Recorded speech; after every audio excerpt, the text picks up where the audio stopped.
राम राम किसान भाइयों, मैं पुरुषोत्तम कुमार फिर से हाजिर हूँ आपके अपनी यूट्यूब चैनल किसानों की पाठशाला में।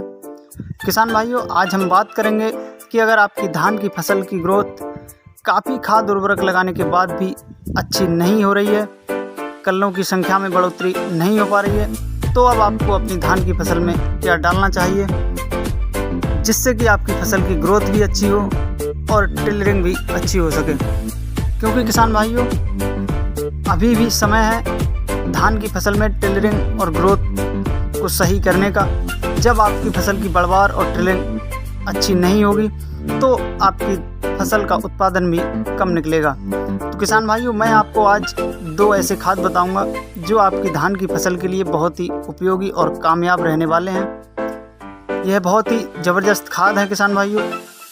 आपकी जो धान की फसल है, अगर वो बिल्कुल भी ग्रोथ नहीं कर रही है, जबकि आपने उसमें विभिन्न खादों का उपयोग कर लिया है, तो इस स्थिति में आपको इस खाद का उपयोग जरूर करना है। किसान भाइयों, किसी भी फसल की अच्छी ग्रोथ के लिए उसे सभी पोषक तत्वों की संतुलित मात्रा में आवश्यकता होती है। हमारी फसल के लिए किसी भी पोषक तत्व की कमी होने पर हमें अपनी फसल में ये समस्या देखने को मिलती है कि फसल ग्रोथ नहीं कर रही है, फसल में पीलेपन की समस्या आ रही है। ये विभिन्न समस्याएं किसी पोषक तत्व की कमी के कारण ही हमें अपनी फसल में देखने को मिलती हैं। तो किसान भाइयों, आपको अपनी धान की फसल में इस स्थिति में उपयोग में लाना है अमोनियम सल्फेट, जिसमें अमोनियम की मात्रा 20.5% और सल्फर की मात्रा 23% होती है।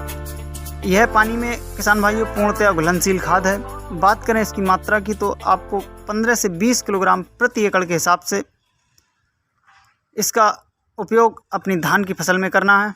इसके अलावा किसान भाइयों, आपकी धान की फसल जिस खेत में है उसका पीएच मान ज़्यादा होने के कारण भी फसल की ग्रोथ नहीं हो पाती है।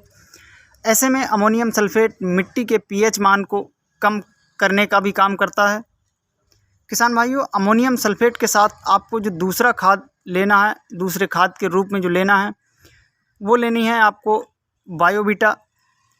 आप इन दोनों को मिलाकर अपनी धान की फसल में डाल दीजिए। आप देखेंगे कि 8 दिन में ही आपकी फसल की ग्रोथ भी बढ़ेगी और टिलिंग में भी सुधार देखने को मिलेगा।